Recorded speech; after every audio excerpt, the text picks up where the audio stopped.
folks, welcome to part 6 of the How to Play series on Basic Impetus. And yeah, this time I'm going to try and get into detail about terrain and its effects on movement, as well as zones of control and how that works in the game. And I'm just going to throw in some odds and ends about movement in particular to wrap up the section on movement. So that should be it for the movement section. After this, part 7, we should start getting into the actual combat section of the rules, starting with firing, and we'll go from there. So, okay, sit tight, folks, and I hope you enjoy this one, part 6. Next up, we're going to look into the terrain a little bit, regarding movement anyway. If you look through your rules, you'll see that there's basically 6 types of terrain. There's open ground, broken ground, difficult ground, impassable, roads, and rivers. And open ground is basically, well, open ground. It doesn't affect anything in the game. Broken ground, like we're looking at right now, is things like plowed fields, muddy fields, and so on and so forth. And we're going to run through some examples using that. It's important to note right away that in Basic Impetus, a unit is only ever considered in the terrain type most of its base is actually in. So for instance, this unit of heavy foot would be more than half within this broken ground. So it counts as being in broken ground. If it was like this, most of it is in the open ground. So it would ignore the broken ground. It's considered to be in open ground in that case. So we need to remember that when we're playing. But in regards to movement, let's see what happens. Now, broken ground is basically a piece of terrain that disorders your units. It doesn't really affect them as far as speed and so on, but regarding movement anyway. But it does disorder you. Now, the only forces in your army that are going to be immune to the effects of broken ground are skirmishers, missile troops, and light troops. They will ignore the effects of broken ground. So, for instance, this skirmisher unit, it can move its full 8 all the way in and through, and just like that, without any effect. However, these two units of heavy foot will be affected by this broken ground. And let's see, they move 5. So they're going to move 1 centimeter up to it. And as soon as they enter that terrain, they suffer its effect, which is disorder. So it's immediately disordered. And it would finish its movement of 5, which would take it to there. And that's how that works. The other effect that broken ground has is that you cannot move into it as a group. So units would have to move through it individually. That does not apply, of course, to skirmishers, light infantry, and missile troops, again, who ignore broken ground entirely, basically, for movement. They could move into this and through it as a group or individual, and also not be disordered. So that's broken ground. Another thing to take note of regarding broken ground is that you do not suffer the effects of that terrain if your move takes you out of it. So, for instance, this unit is disordered because it's in it. Let's just say that it got rid of the disorder. Now, it's still more than half in this piece of terrain, so it's in broken ground. However, it wants to move out of it. Well, let's just assume that its one single move will take it to here. It won't suffer the effect of being disordered because of moving through this, because its move that it made took it out of the terrain. So that's useful to remember as well.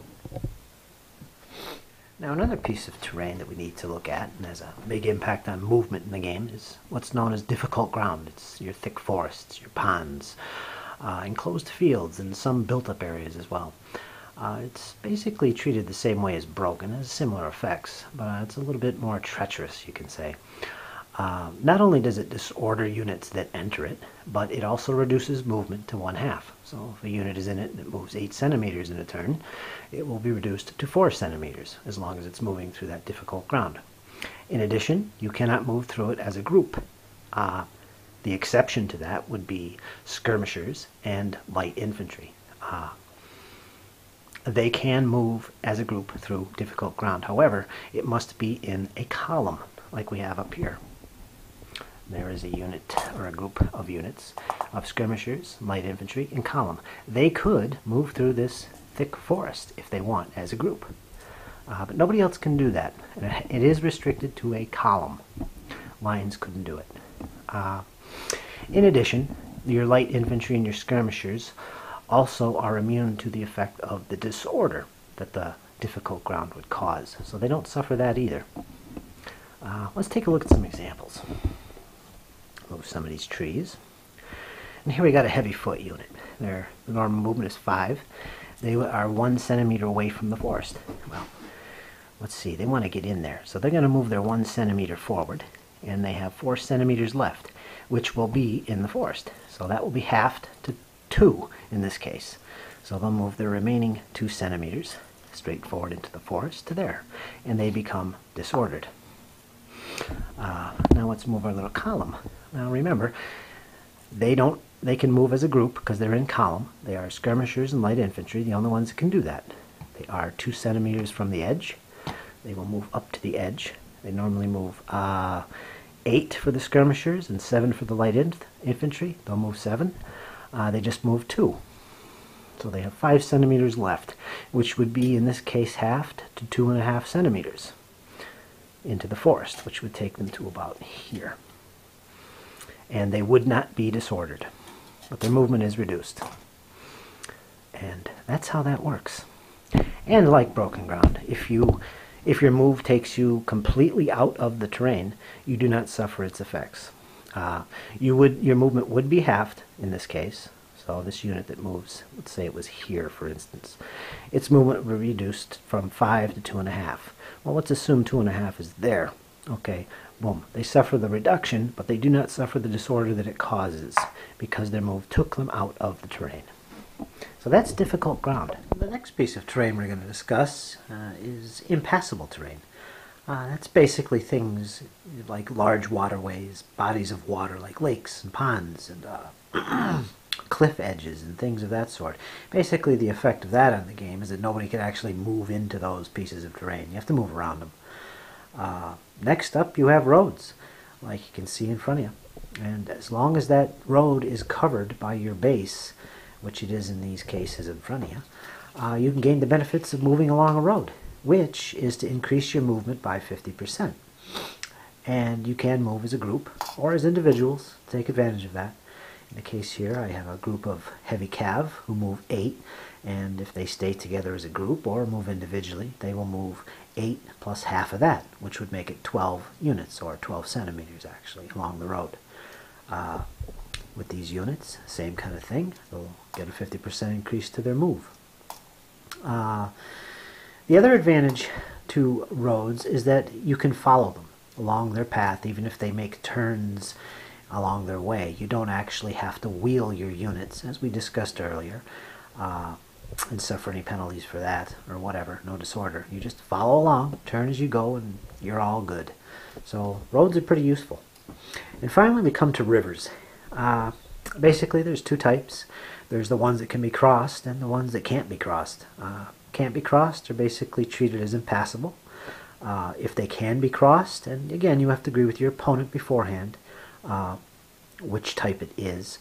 But if it can be crossed, the effect is that it disorders the unit. And there's no exceptions to that. If it's skirmisher or light infantry or missile troops, you are disordered. And as soon as you get into the water. I guess the only other thing to discuss about terrain would be built-up areas, which can be classed as impassable terrain according to the rules. But they can also be classed, such as more open villages and abbeys, is difficult ground. And you have to agree with your opponent which one it will be when you lay it down, and everything should be all fine and dandy. But that's up to you and your opponent to figure that out. So folks, that's the terrain and how it affects movement. One more thing we should talk about in the movement section is this concept of zone of control, what it is and how it restricts movement of the enemy. Basically, every unit in the game exerts a zone of control, which is basically an extension of their front edge. And it goes out as far as 5 centimeters. So if we take our ruler and take a look, that extends all the way up to here. So there's this little area we call zone of control that units are restricted as to what they can do, enemy units. Now, what does that mean?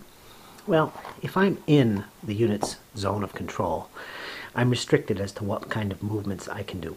For one thing, I cannot wheel, I cannot oblique, and I cannot make a side shift while I'm in an enemy zone of control.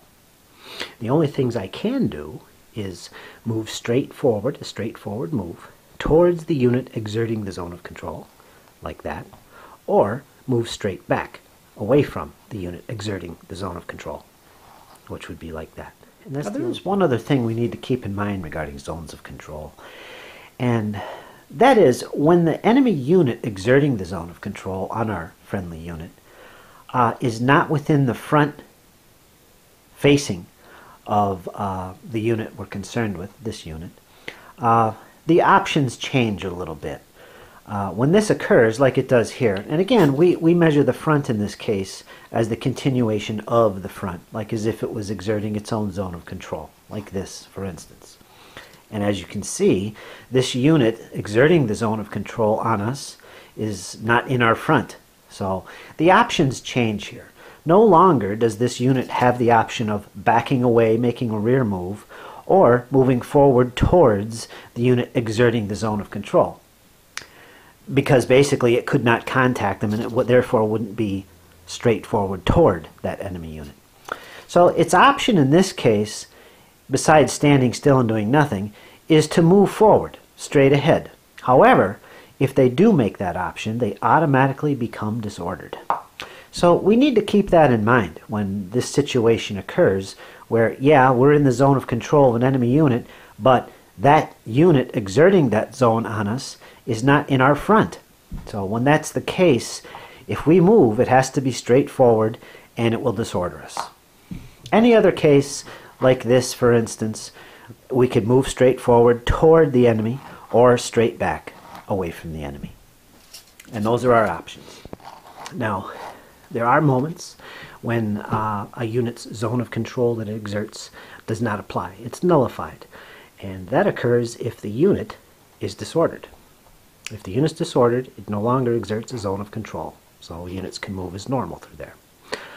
Also, if the unit is in melee, like we have over here, it no longer exerts a zone of control. None of these units would exert a zone of control because they are in melee. They're in contact with each other. And before we conclude our section on movement and our look into how movement works in Basic Impetus, I think it bears to keep in mind that movement itself is not the only action a unit can do when it activates and wants to move. It can combine its movement with some of the other actions that are available to units, like, for instance, melee. That's an obvious case right there. So as soon as a unit moves into contact with an enemy unit, we resolve the melee. So it can be combined with that. Another is shooting. In Basic Impetus, a unit has the choice of shooting and moving, or moving and shooting, all within the same activation. Or not shooting at all, just moving, whichever suits their fancy. In regards to the rally action, however, a unit has to sacrifice any of its movement if it wants to do the rally action. So that's the one exception there. But yeah, that's pretty much how it works, and it's pretty straightforward how movement works in Basic Impetus. Okay folks, that pretty much wraps up part 6. Everything about movement I think we've covered pretty much in detail. I guess the next section would be part 7, and that would be all about firing and shooting in Basic Impetus. So, okay, I hope you enjoyed. I hope you learned quite a bit about movement. It took up a big chunk of the video series, so I hope it's informative. Okay, if you have any questions regarding Impetus, please message me, let me know. Anything about Basic Impetus or Impetus in general, just feel free to message me. Okay folks, I'll see you soon on part 7. We get into the combat section. Okay, take care.